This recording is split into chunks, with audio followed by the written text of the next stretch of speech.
Allah telah menganugerahkan berbagai kelebihan kepada para nabinya, termasuk salah satunya kepada Nabi Sulaiman. Nabi Sulaiman sendiri merupakan putra dari Nabi Daud yang memiliki sikap sangat bijaksana. Dengan sikap bijaksana tersebut, Nabi Sulaiman kemudian mampu memimpin suatu kerajaan besar, tak hanya umat manusia tapi juga jin. Tidak hanya dianugerahi kekayaan serta kekuasaan yang luar biasa, Nabi Sulaiman juga diberi mukjizat oleh Allah, yaitu dapat berbicara dengan hewan. Banyak sekali pelajaran yang dapat dicontoh umat manusia dari Nabi Sulaiman, mulai dari sikap pintar, rendah hati, serta tidak sombong ketika memimpin.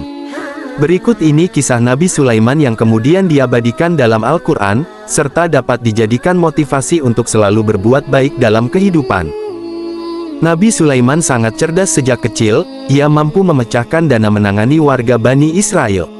Kecerdasan dan kebijaksanaannya kemudian membuatnya terpilih menggantikan ayahnya, yaitu Nabi Daud untuk memimpin Bani Israel. Berikut ini beberapa mukjizat yang dimiliki Nabi Sulaiman yang perlu kamu ketahui.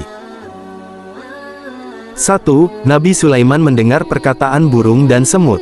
Dalam Al-Quran Surah An-Naml, ayat 18 diceritakan bahwa ia sedang melintas bersama bala tentara yang terdiri dari manusia, jin, dan burung-burung saat hendak melewati sebuah lembah.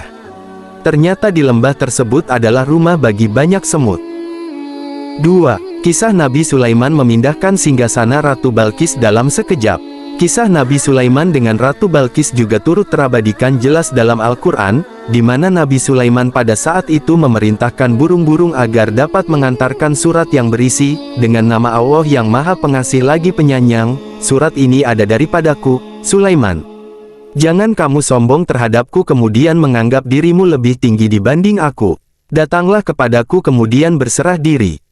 Surat ini juga merupakan seruan Nabi Sulaiman kepada Ratu Balqis serta kepada para pembesarnya agar tidak bersikap angkuh dan sombong. Pada saat tersebut juga Ratu Balqis yang menerima pesan tersebut kemudian memberitahukan isi pesan tersebut kepada para pembesarnya. 3. Ratu Balqis dan tentaranya bertobat. Kisah Ratu Balqis dan Nabi Sulaiman diceritakan secara lengkap di dalam Al-Quran. Diceritakan bagaimana ia mengirim surat kepada Ratu Balqis untuk datang menemui beliau.